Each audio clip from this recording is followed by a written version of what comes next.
Perkenalkan, nama saya Irsyad Aminullah dengan NIM 23308111008. Saya dari kelas 6D Marketing, mata kuliah Bisnis Internasional. Pada kesempatan kali ini saya akan mempresentasikan topik 11, yaitu politik, bisnis, dan isu lingkungan. Topik ini membahas bagaimana kebijakan politik, regulasi pemerintah, dan dinamika global saling terkait dengan aktivitas bisnis internasional, khususnya dalam menghadapi isu lingkungan dan keberlanjutan. Kemudian pengertian politik bisnis. Pertama, mari kita pahami dulu apa itu politik bisnis secara umum. Politik bisnis adalah interaksi antara pemerintah, kebijakan publik, dan aktivitas perusahaan dalam konteks perdagangan internasional dan investasi global. Ada beberapa definisi dari para ahli yang memperkuat pemahaman ini. Menurut Hill di tahun 2014, politik bisnis merupakan kebijakan dan regulasi pemerintah yang mengaruhi lingkungan bisnis serta daya saing perusahaan di pasar global. Sementara Daniels, Ridlebug, dan Sullivan melihatnya sebagai hubungan timbal balik antara kekuatan politik suatu negara dengan keputusan bisnis lintas batas. Dari sisi organisasi internasional seperti OECD mendefinisikan politik bisnis sebagai kerangka tata kelola yang mengatur hubungan antara sektor publik, swasta, dan masyarakat dalam mendorong pertumbuhan berkelanjutan. Sedangkan World Bank menyebutnya sebagai seperangkat aturan, institusi, dan kebijakan yang membentuk iklim investasi dan perdagangan internasional suatu negara. Jadi intinya, politik bisnis adalah jembatan antara dunia kebijakan dan dunia usaha. Kemudian, evolusi politik bisnis selanjutnya kita lihat bagaimana politik bisnis ini berevolusi dari waktu ke waktu. Seperti yang terlihat pada grafik, perkembangan politik bisnis global terus bergeser dari era proteksionisme menuju pembangunan berkelanjutan. Setiap era membawa perubahan fokus yang berbeda. Awalnya fokus utama adalah pertumbuhan ekonomi semata, kemudian bergeser ke arah tata kelola yang baik atau good governance, dan saat ini, terutama masuk tahun 2026 ini, fokus dunia bisnis internasional didominasi oleh komitmen iklim dan revolusi ESG, yaitu Environmental, Social, and Government. Tren ini menunjukkan bahwa isu lingkungan bukan lagi sekedar pelengkap, tapi sudah menjadi agenda utama dalam politik bisnis global. Kemudian peran politik bisnis dalam isu lingkungan.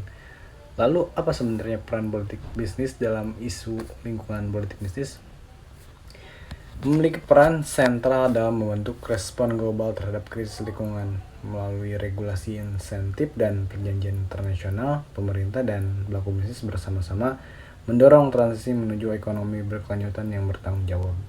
Ada 3 peran utama yang bisa kita lihat di sini. Pertama, regulasi dan pajak karbon yang menjadi instrumen pengendali emisi. Kedua, penerapan ESG, CSR, dan SDGs sebagai standar tanggung jawab perusahaan. Dan ketiga, dorongan terhadap energi terbarukan serta ekonomi sirkular sebagai solusi jangka panjang. Kemudian aktor politik bisnis. Tentu saja politik bisnis ini tidak berjalan sendiri, melainkan melibatkan banyak aktor. Setidaknya ada tiga kelompok utama. Yang pertama adalah pemerintah dan regulator yang bertugas menerapkan regulasi lingkungan, pajak karbon, dan kebijakan perdagangan internasional yang mengikat semua aktor bisnis. Yang kedua adalah organisasi internasional seperti WTO, OECD, UNFI, dan PBB yang berperan mendorong standar global ESG, perdagangan bebas, dan pembangunan berkelanjutan lintas negara. Dan yang ketiga adalah perusahaan dan investor, termasuk di dalamnya perusahaan multinasional, investor, NGO, media, hingga konsumen dan masyarakat. Kelompok ini mengaruhi agenda hijau melalui teknik pasar dan advokasi publik. Kemudian, instrumen politik lingkungan. Untuk mewujudkan tujuan-tujuan tersebut, ada berbagai instrumen kebijakan yang digunakan Yang pertama ada carbon tax dan carbon trading, yaitu instrumen fiskal untuk menetapkan harga emisi karbon dan mendorong perdagangan kredit karbon antara negara guna mengurangi emisi gas rumah kaca secara efisien. Kedua ada kerangka ESG, CSR dan ISO 14001 yang mengintegrasikan standar lingkungan sosial dan tanggung jawab korporat ke dalam operasi bisnis internasional. Dan ketiga, perjanjian dan mekanisme global seperti Paris Agreement, UE Green Deal, dan CBAM. Ketiganya membentuk regulasi perdagangan dan investasi hijau dunia sejak 2015 hingga 2026 saat ini. Kemudian kita lanjut dampak politik bisnis. Lalu bagaimana dampak politik bisnis ini terhadap perusahaan internasional? Politik bisnis membentuk ulang lanskap perusahaan internasional melalui keputusan investasi, efisiensi, supply chain, biaya operasional, hingga reputasi daya saing global, ekspor dan kapasitas inovasi perusahaan lintas negara. Jadi alurnya bisa kita lihat seperti ini. Yang pertama, berdampak pada investasi dan supply chain, kemudian memengaruhi biaya operasional dan reputasi perusahaan, dan pada akhirnya berdampak pada daya saing serta inovasi perusahaan di pasar global. Kemudian kita bahas mengenai peluang bisnis berkelanjutan. Di balik tantangan regulasi tersebut sebenarnya ada banyak peluang bisnis yang muncul. Kebijakan lingkungan global yang menciptakan peluang bisnis strategis yang signifikan.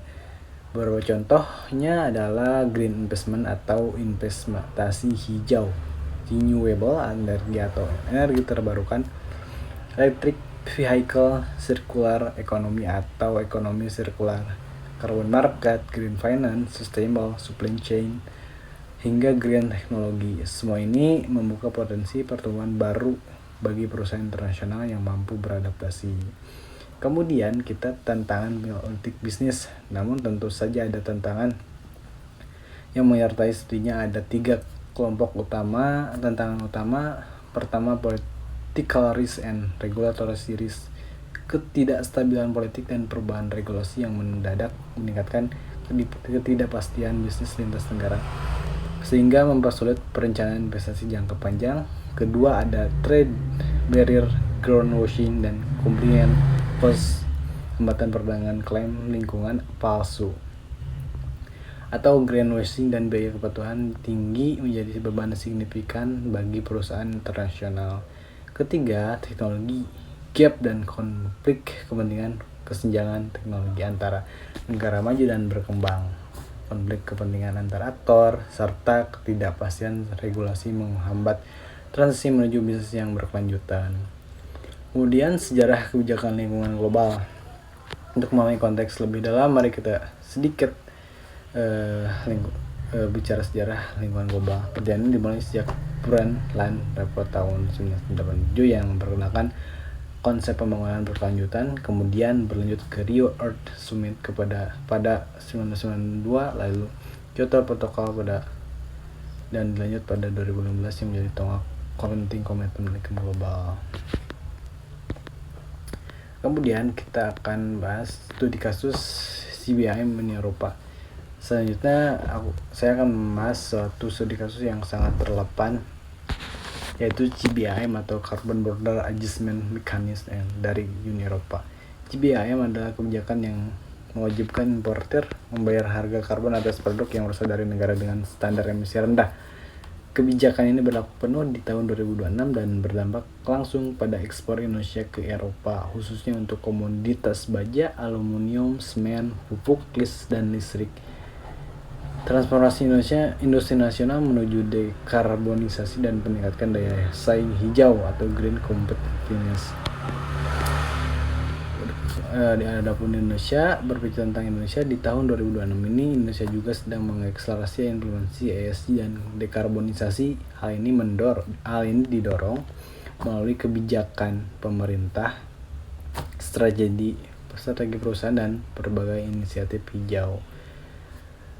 Beberapa contoh konkretnya seperti regulasi OJK, target keuangan berkelanjutan, target net zero emission di tahun 2060, serta program transisi energi yang mendorong transformasi bisnis internasional Indonesia.